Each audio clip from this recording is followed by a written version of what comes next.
Sarah actually laughed out loud when I handed her the handwritten card. Really, Mike? At 34, you're still making homemade cards like we're in elementary school?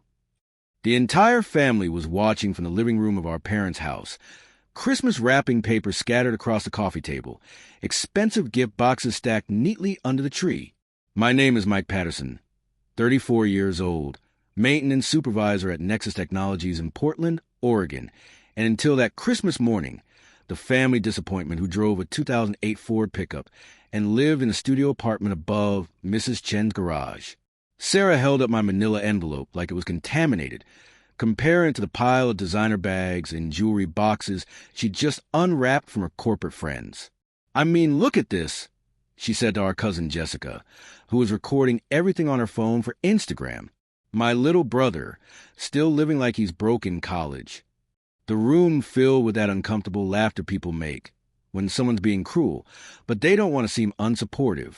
Our parents, Linda and Robert, exchanged one of those looks that said they agreed but couldn't say out loud.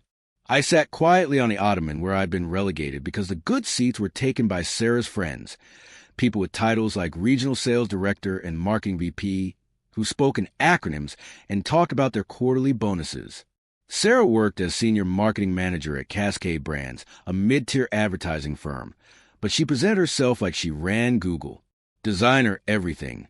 Lease on a BMW X3, apartment in the Pearl District with rent that cost more than most people's mortgages. She was everything our parents had wanted her to be. Successful, polished, someone they could brag about at their bridge club. "Just open it, Sarah," I said calmly, the same tone I used when explaining to executives at Nexus why their server was down and needed my attention immediately. She rolled her eyes dramatically for her audience. "Fine, but don't expect me to cry or anything. I'm not sentimental like Mom." Sarah tore open the envelope with exaggerated flair, clearly performing for the room. The first thing she saw was my handwriting on a simple white card, the kind you buy in a pack of 10 at the grocery store. I'd drawn a picture of a house on the front, nothing fancy, just colored pencils and marker. The Victorian house at 1247 Elm Street, to be precise. The house with the wraparound porch and stained glass windows. The house she'd been obsessing over for the past 2 years. Her smirk faded slightly as she opened the card and read my message aloud. "Sarah, hope this helps with your dream. Love, your little brother Mike." Then she felt the weight of something taped inside and looked down. 2 brass keys caught the Christmas tree lights, and underneath them was a folded document with the official seal of Multnomah County. "What is this?"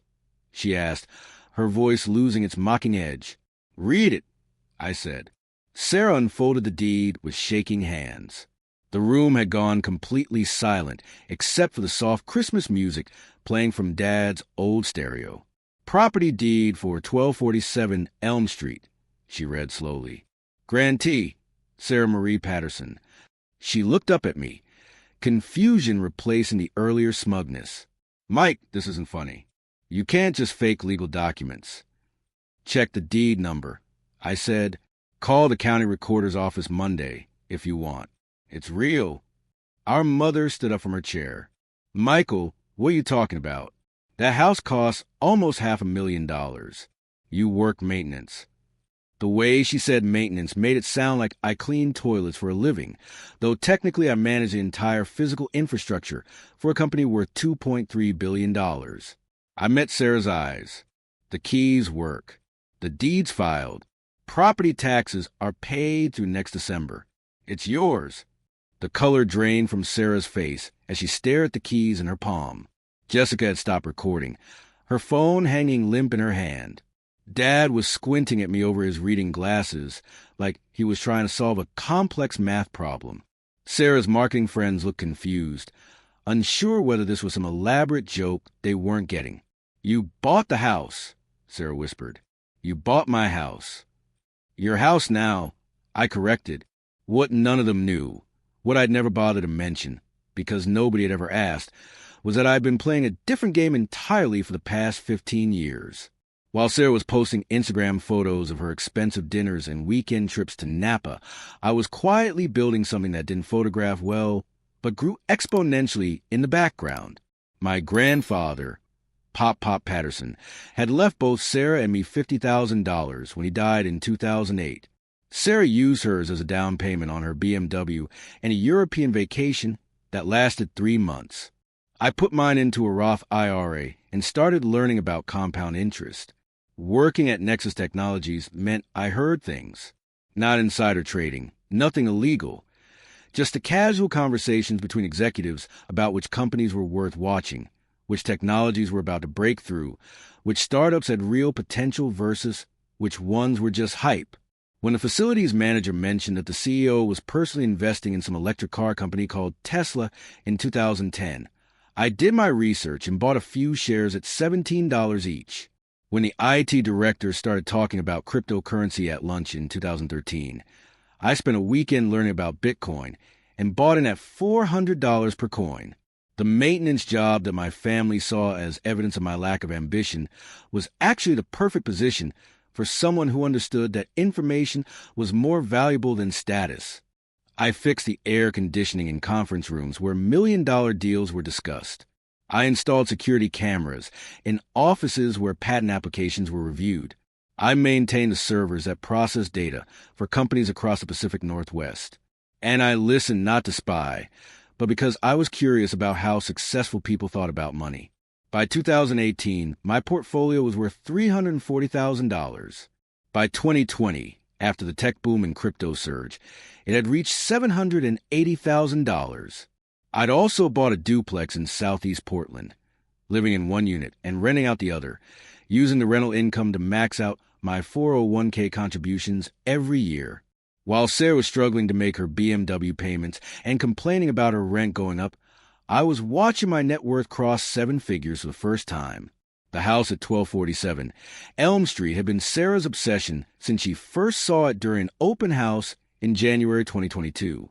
She brought the whole family to see it, treating us to a tour like she was the one buying it. "This is exactly what I want," she'd said, running her hands along the original hardwood floors. "Victorian charm, but completely updated. Look at this kitchen. Look at these windows." She'd taken probably 50 photos, later posting them with captions like, "Future home goals," and "Manifesting this energy." The asking price was $485,000, which put it just out of Sarah's reach despite her marketing manager salary. She applied for pre-approval but could only qualify for about $380,000, and even that would have stretched her budget dangerously thin, given her existing debts. But she kept talking about it, kept driving by it, kept checking the listing obsessively. "When I get my promotion to regional director," she'd say, "this will be the first thing I buy." What Sarah didn't know was that the promotion she'd been expecting for 18 months wasn't coming. Cascade Brands was struggling, had been since losing their biggest client in early 2022. They were cutting positions, not creating new ones, but Sarah either didn't see the signs or chose to ignore them. She'd been living beyond her means for years, using credit cards to maintain her lifestyle, borrowing money from our parents that she never mentioned but I knew about because Dad had asked me to co-sign a loan for her 6 months ago. I declined, not out of spite, but because enabling her spending wasn't going to help her learn.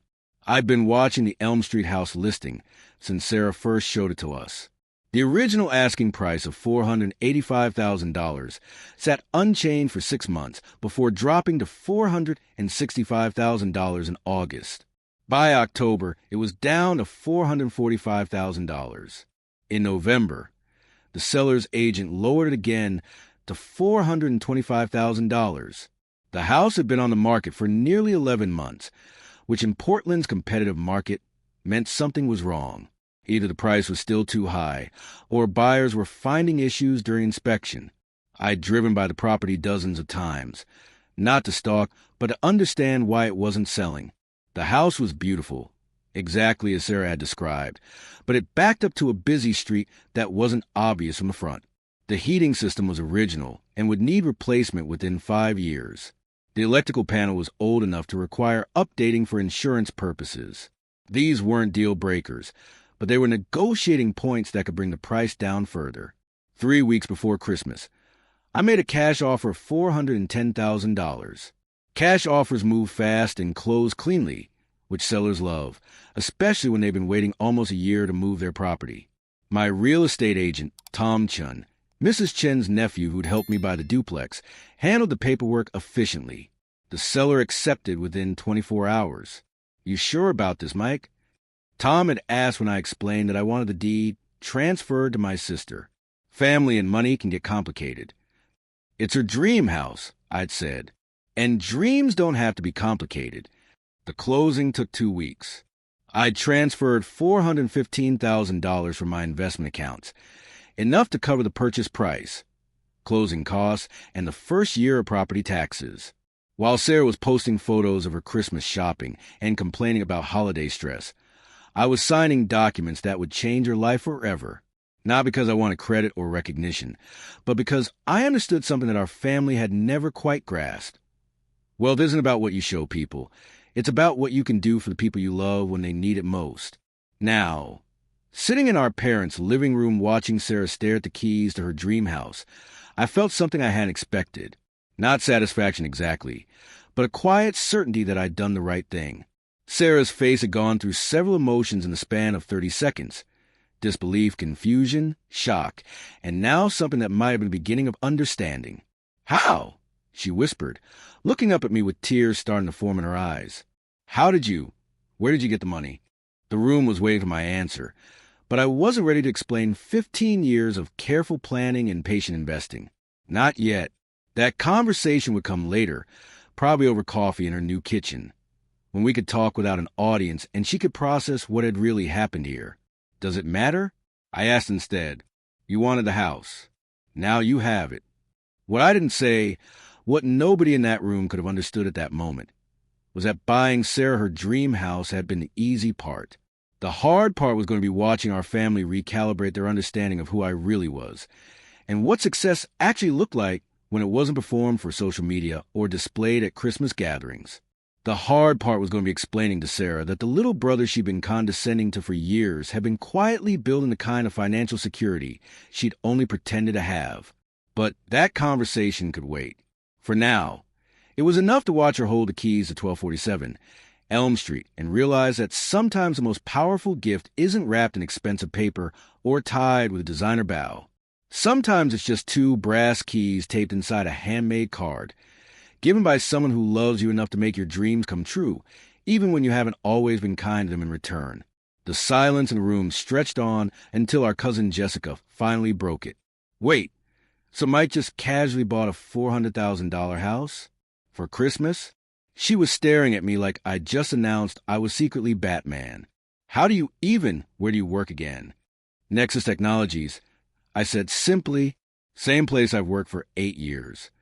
Dad leaned forward in his recliner, the one he'd owned since I was in high school. Son, maintenance supervisors don't make house buying money. Are you in some kind of trouble? Did you borrow this from someone? The concern in his voice was genuine, but it stung that his first assumption was that I must have done something wrong or gotten over my head. Sarah was still holding the keys, turning them over in her palm like she was checking if they were real. Mike, seriously, where did this money come from? Because if you took out some crazy loan or got involved with the wrong people. She trailed off, but I could see the wheels turning. In her mind, responsible, boring Mike could never have legitimately earned enough money to buy a house outright. Pop's inheritance, I said, which was technically true, just not the whole story. Mom stood up abruptly. Michael Patterson, your grandfather left you $50,000 15 years ago. Don't you dare tell me you've been hiding money from the family this entire time. Her voice had that edge it got when she was about to lecture one of us, the same tone she'd used when we were kids and someone had broken something expensive. I haven't been hiding anything, I replied calmly. Nobody ever asked about my finances. You all assumed I was struggling because I drive an old truck and live in a small apartment, but nobody actually asked if I was okay financially. The truth was more complicated than that, but I wasn't ready to get into the full explanation. Not with Sarah's marketing friends still sitting there recording everything on their phones. Not with Jessica probably planning to post about this on TikTok within the hour. This conversation needed to happen, but it needed to happen properly. Sarah finally stood up, clutching the deed and keys against her chest. Can we Can we talk privately? She asked, looking around the room at all the faces staring at us. This is a lot to process. We walked out to the back porch, the same porch where we'd had countless conversations growing up, where Dad had taught us to play chess and Mom had made us sit when we were in trouble. The December air was cold but not bitter, typical Portland winter weather that made you want to wrap up in a blanket rather than go inside. Okay, Sarah said, settling into one of Mom's wicker chairs. I need you to explain this to me, because either you're involved in something illegal or you've been lying to all of us for years about your situation. I sat down across from her, choosing my words carefully. I haven't lied about anything. I work maintenance at Nexus. I live above Mrs. Chen's garage. I drive a 2008 Ford pickup. All of that is true.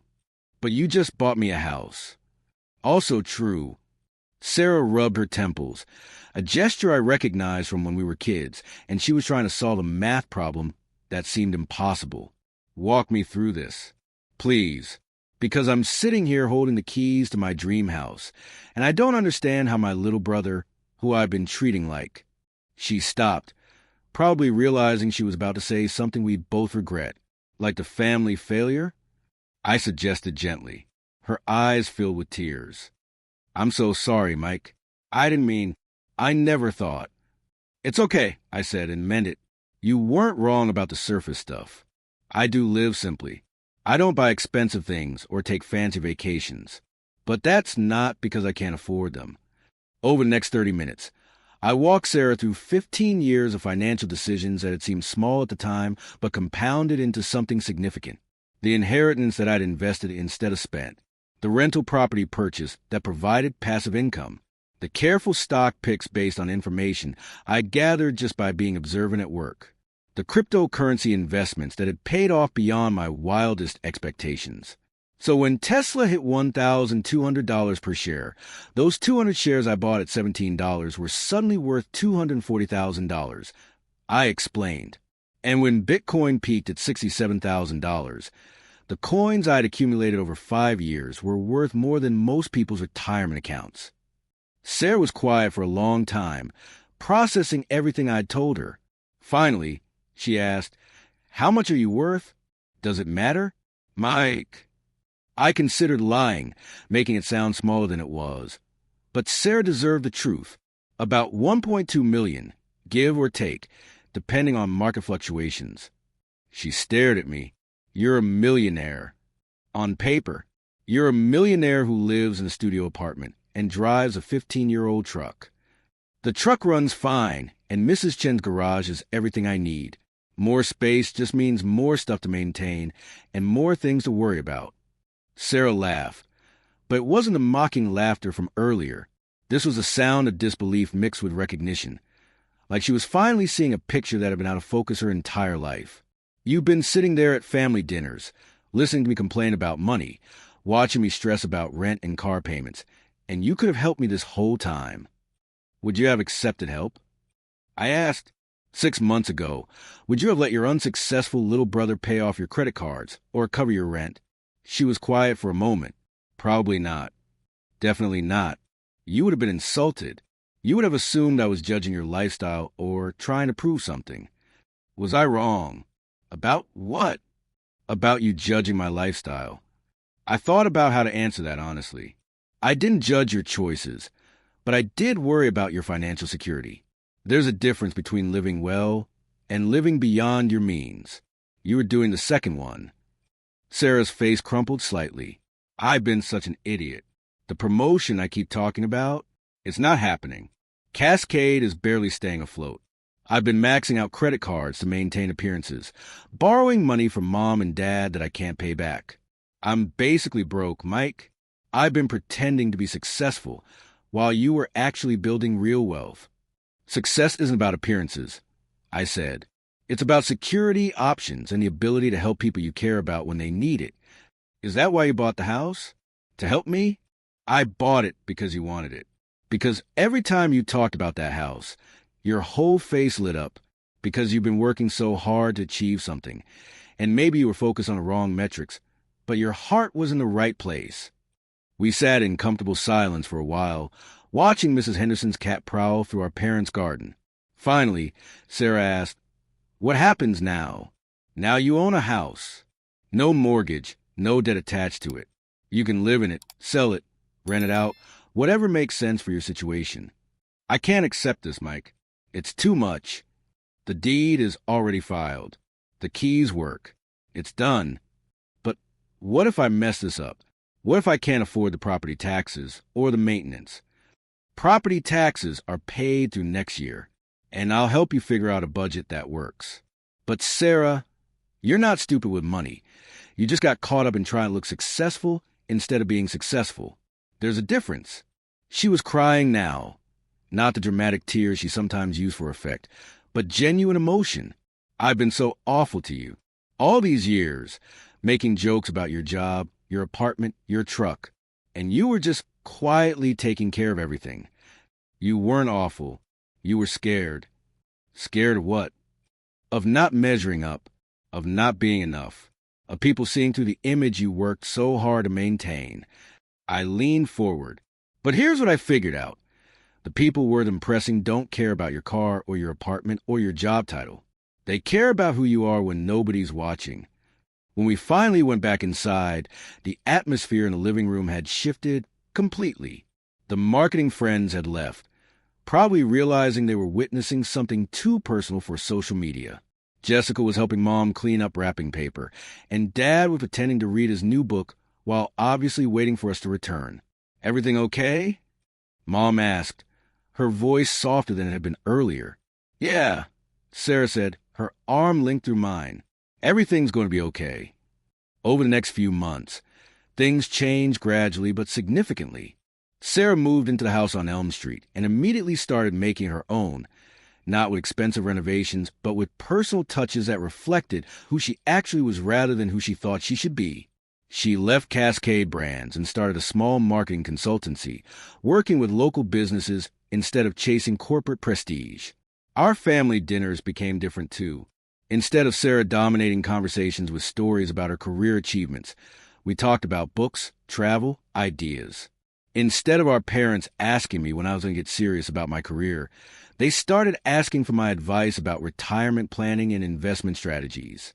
The most significant change was in my relationship with Sarah. She started calling me weekly, not to complain about her problems, but to share genuine updates about her life. She asked questions about financial planning, about building savings, about the difference between investing and speculating. She was learning, finally, to build security instead of just appearances. 6 months later, I was helping her plant a garden in the backyard of her Victorian house when she brought up something that had been bothering her.